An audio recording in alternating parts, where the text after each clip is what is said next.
that was intended to hold murderers and violent criminals. For the past 24 hours, well, actually, I was in there like 36 hours. The district attorney, Dan Rubenstein, converted that facility into a political prison. And I'm innocent, and a jury of my Mesa County peers will agree. I was protecting them. What, and I know we shouldn't get into the details. You'll have plenty of time to have your day in court, but I just want to go back to the process. That's what I don't understand. You were engaged in all this discussion back and forth. You have lawyers. Dan Rubenstein knows who you are.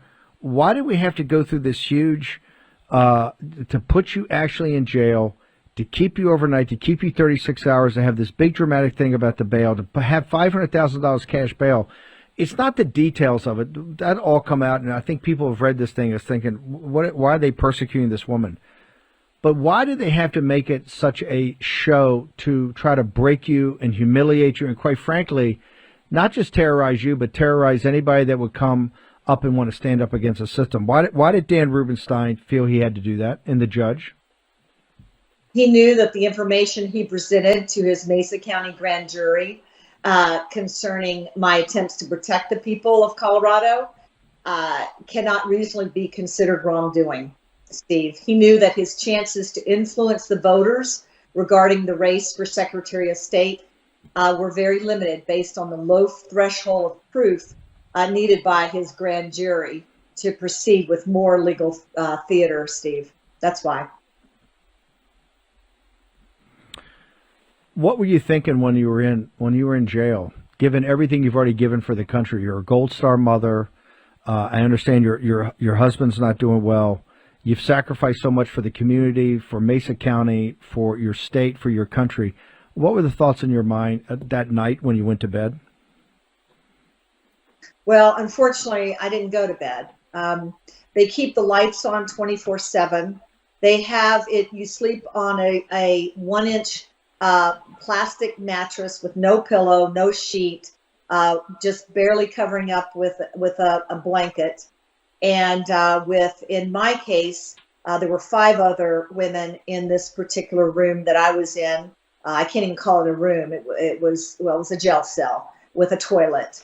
And my chief deputy was in a little bit larger room with 9 other women in her cell. It was a no contact. They did not allow us to communicate, contact, be together. The people that were in there were just hopeless. It was so sad. The food in there, I would have eaten my dog's vomit rather than eat that food. It was awful what they're serving to these people. The man beside me was on suicide watch. There was blood on the window. They came in with full riot gear with bulletproof vests and shields and things like that. I never heard him again, so I don't know what's become of him. He should have been in a mental facility, not in a jail. My contact information for my daughter and my mother were given out from the sheriff's department, I believe, to the DA. They have called. Here's something I left out. My dad died that night. Your father passed away the night you went to jail? Wednesday night. I didn't find out about it till the next morning. It was late morning. My mother called and asked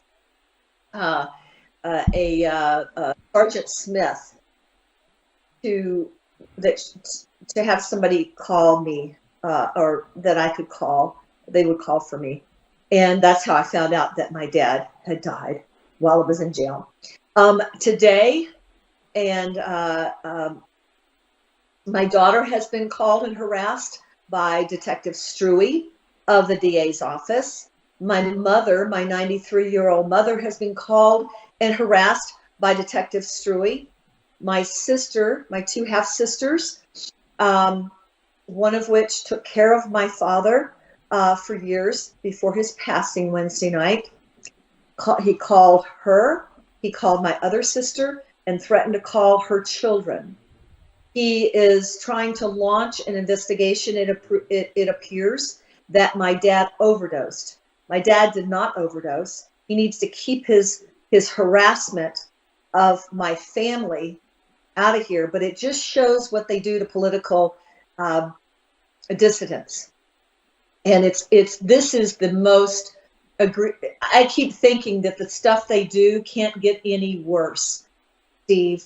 But when you are attacking a grieving family, insinuating that my father died of some other reason at 94 years old, it is and accusing and harassing my family. This is over the top, even for Merrick Garland. How do you spell Struey's name? Because we'll look into this. Detective Struey, you're saying, is harassing your family? Yes, he is. Struwe, and he works right underneath Dan Rubenstein, the DA. Why does Dan Rubenstein believe that he has to break Tina Peters? Why is he obsessed with breaking you, ma'am? Because he wants me to shut up and go away. And the second report is now out. So the first report came out, for those that don't know, that where it shows that they deleted the Secretary of State that I'm running against deleted 29,000 election records. The second report has now come out that shows that there were 36 wireless devices in this equipment, and probably all over Colorado and maybe all over the U.S. And also the and I'm standing here continuing to defend the citizens of Mesa County. And in this proceeding, the judge ruled that I cannot go into my office to conduct my duties, that I cannot associate anymore until we go to trial on May 24th with my chief deputy. Thank God I appointed a second chief deputy, Julie Fisher, and now she is the clerk in Mesa County, Colorado. And here's something that won't be reported in the mainstream media. That is the criminal investigation into a Mark Zuckerberg political organization in Pennsylvania and Wisconsin for election tampering. It's ctcl.org. That is civic, tech, and civic life. No, Center for Tech and Civic Life. Sorry, .org. Yeah. And it won't be reported because that's my primary opponent, a Republican, or she says she is. When you look and see who the supporters of this are, Pam Anderson, and the educated voters know why. Today was about influencing a primary election, about picking a weaker candidate. It doesn't matter if it's a Republican or a Democrat. Either way, they win here. If I don't get in as Secretary of State. So it's just unbelievable. There's no doubt, though, that you're going to press forward to be Secretary of State and take on Jena Griswold in the general election. I mean, you're committed, even though they're trying to break you, you're committed to see this through to the end? You bet I am, Steve. You bet I am. Because if I don't run for Secretary of State and win, they're going to keep doing their misdeeds. They're going to keep putting their finger on the scale of our elections, and it's going to continue. We have to do it this year, and my trial probably won't be until sometime next year. So and I will be vindicated. There is no doubt. Well, you're going to get vindicated at trial. You're also going to get vindicated at the polls because we're going to defeat Jena Griswold. There's no doubt about that. There's going to be a nationwide crusade to defeat her.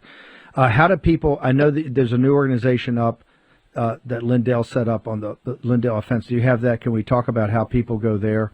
And then the other is how people support your campaign. Thank you. Thank you. TinaPetersForColorado.com is how they can reach me.